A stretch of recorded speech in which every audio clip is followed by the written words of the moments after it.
Globe deniers typically believe that the Earth is some form of a flat topographical plane. Many globe deniers don't make any claims about the actual shape of the Earth, but they all deny that the Earth is a globe or oblate spheroid. For years, globe deniers have stated that a 24-hour sun in Antarctica is impossible because Antarctica is actually an ice wall that encircles all the continents and holds the oceans in place. In other words, the ice wall is like the turned-up edge of a pizza pan. The ice wall is supposed to keep the ocean's waters from flowing off the Earth. On a flat plane, the sun travels over the Earth between the two tropics in a clockwise direction as shown. However, 4 globe deniers witnessed and filmed the sun rising southeast of Punta Arenas, Chile, then set southwest. But on a flat plane, the sun would rise northeast of Punta Arenas and set northwest since Punta Arenas is south of the Tropic of Capricorn. On a flat plane, it would be impossible for the sun to be over Australia and be south of Union Glacier Camp at the same time. When the sun is north of Union Glacier Camp, Australia is experiencing nighttime.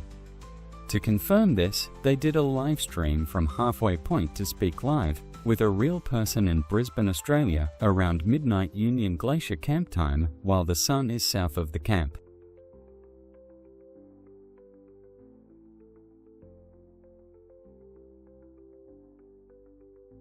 In December 2024, a group of globe deniers were taken on a trip to Union Glacier Camp in Antarctica to witness and film the 24-hour sun for themselves.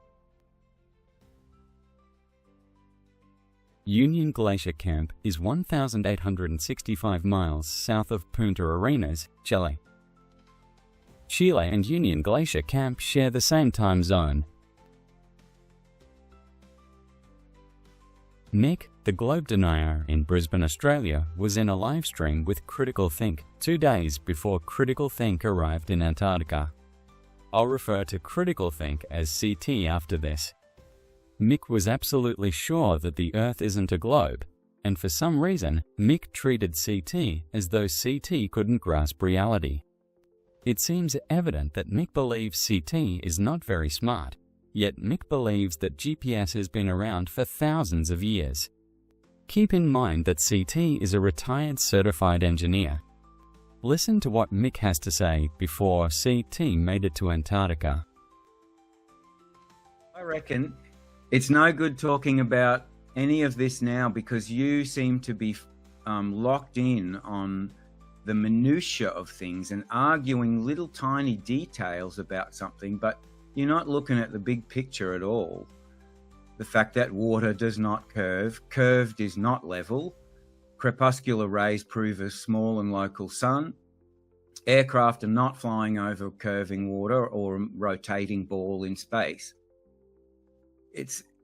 You don't seem to have any concept of this yet, but perhaps the setting sun that you observe from Union Glacier will be the thing. It'll be a bit of a Truman Show moment, I'm hoping, for you and everyone else, that you go, blimey, it did actually set. Like, it's nighttime now. Yeah, there's a lot of people that are going to be very, very interested in what you have to say after. Now, let's have a listen to what Mick has to say after CT made it to Antarctica, where CT showed the sun to the south of the camp circa midnight, and while the sun is high in the sky over Brisbane, Australia. I'm outside, so I can show you where the sun is here in Brisbane, Australia. Yep. So let's pick up the computer here. Hang on a second. So the sun is very high up in the sky for me. There it is there. And that way is north and that way is west. And so that's and the time, local time now, 2 p.m. So around 2 p.m. it's 1 a.m. here at Union Glacier. Yeah. And the sun is behind me and we see it to the south. I see it too, yes. And so So far, it looks like you were right and I was wrong, because I was watching along with Will on his channel just before, and it certainly does totally negate the AE map, doesn't it? It definitely Certainly does. Yes, it definitely does. The Gleason's map is in the toilet. People that are probably unfamiliar with the situation. So as Mick has appeared on my channel a couple of times, he's a friend of mine who's a flat earther. And Mick's prediction was that the sun would set. And Mick was 100% sure about that. Isn't that right? It is correct. Yes, I said it. I said it to you many times that I was very certain. And I was wrong. Yes, I can't cope. What's happening is I'm having the most massive tantrum that I've ever had in my life. I can't cope. I'm not coping. So is that real, or you're just being funny? For me, it's I'm allowed to be wrong. I'm allowed to be wrong about things. Yes. So everyone's allowed to be wrong. Yes. So this just means that there's more to it, and I'm very much looking forward to seeing all the analysis of this trip. Like, there's going to be some amazing video footage. The point here that I would like to make is that even when you're so sure that you cannot be wrong, really, you got to consider the possibility that you may be wrong. Oh, I certainly did consider the possibility. Certainly I did. And it's only that from what I had figured and, thought and read and learned, that I suppose I did put a bit of faith in the AE map, and that is out the window for me now. The Gleason's map is no longer valid. The Gleason's map is disproven by this final experiment. There is literally no explanation for how the Sun can be over Brisbane, Australia, at the same time the Sun is orbiting Union Glacier in Antarctica. However, the globe model does explain and demonstrate how the Sun can be over Brisbane, Australia, at the same time the Sun is orbiting Union Glacier in Antarctica. At the time this video was published, only 2 of the 4 globe deniers that witnessed the 24-hour sun for themselves have changed their minds and openly admitted that the Earth is a globe.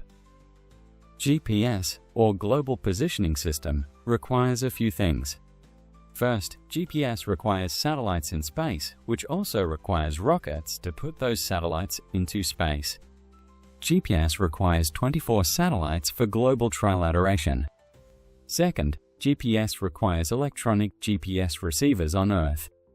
Third, GPS requires electricity produced by solar panels for the satellites, and portable receivers require battery power. GPS wasn't initiated for military use until 1973 and wasn't available for public use until 1993. Do you know why people trust GPS? Because it's been around for thousands of years. No, it has not. The people trust GPS because it's not wrong, except when it's spoofed. Update. Unfortunately, Mick has reverted to believing the Earth is not a globe because he just couldn't cope with reality. Mick isn't alone. Thousands of other globe deniers have decided to refute all evidence of the 24-hour sun in Antarctica. While some claim it doesn't matter, others simply say it was all faked without providing any sensible evidence whatsoever to support their claim of fakery. Please don't fall for this or any other unfounded conspiracy out there.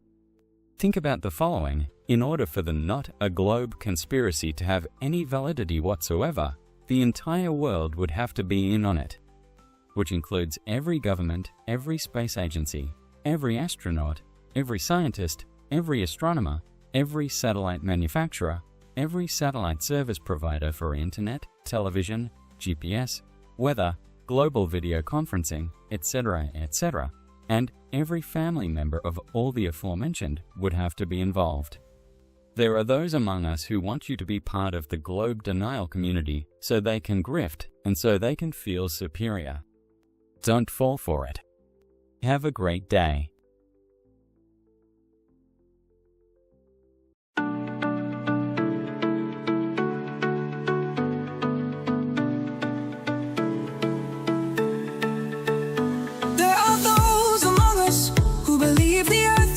They say we can see too far over the ocean.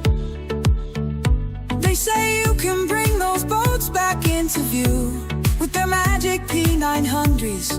Imagine that. They say we don't see a curve. They say the ISS isn't real. They say space is fake. They say the blue marble is CGI. They say you can't have air pressure without a container. They say the moon is a hologram. The moon is its own light source. The sun is apparent. They say we don't know what the sun is made of or what makes it go round and round over our flat plane. They say the 24-hour sun in the south doesn't mean a thing. Yes, there are those among us who are shown evidence of reality.